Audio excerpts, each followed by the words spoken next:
How do your votes, those who vote national, those preferences, how do they normally flow? Is it rock solid to the Liberals? No, not at all. I mean, in the past, anywhere from about 70% will flow to the Liberal Party. There's about a 30% loss. They go everywhere, not necessarily always to Labor.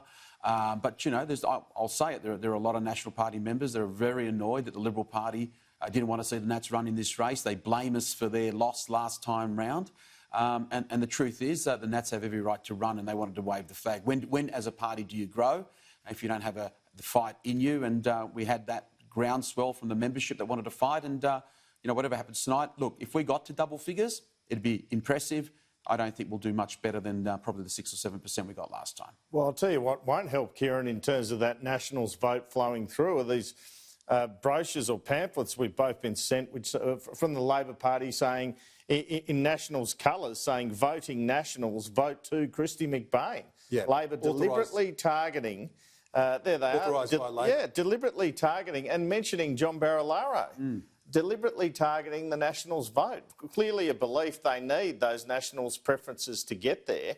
How many of those locals that you know from your state seat of Monero, John Barilaro, are basically people voting out of sympathy for you, that you didn't get support from Michael McCormack, that they feel that they want you perhaps to run there at the next election, for example? Oh, look, there is no doubt there are people that vote for me, but they vote for John Barilaro. They don't vote for the National Party. And, Richo made a comment about that I do sort of attract the traditional blue-collar voter that votes Labor. I'm a former chippy in Queanbeyan. It's the guys I drink with down at Walsh's Pub. That should be a free beer now for me, Walsh's Pub. But the truth is that it's very hard to transfer that vote elsewhere. I don't believe you can always say just because I agree that Mike Kelly's a great local member. I was mates with him. And because I say stuff like that I'm mates with Mike Kelly, there was question marks how I voted last time for Mike Kelly or not. Well, can I tell you tonight, I did vote for Mike Kelly last time after my Nats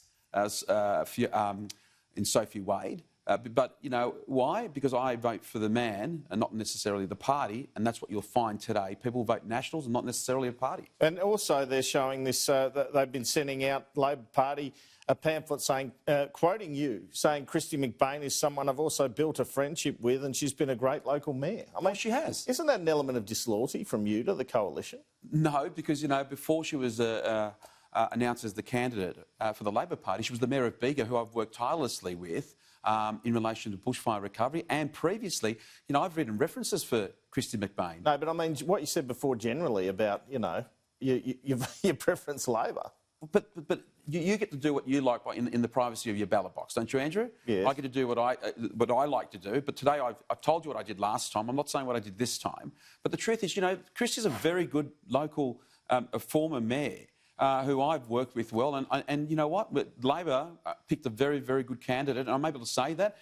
I'm sure if you go to Hansard or if you go to any of the commentary during the fires and post-fires, even Andrew Constance would have said some lovely words about Kristy McBain. So did Bronnie Taylor. So did Jim Molan. So it isn't a betrayal. It's what we do when we find great local leaders. We actually acknowledge their work and we get on with it. Certainly sounds like your preference there, buddy. Well, who knows?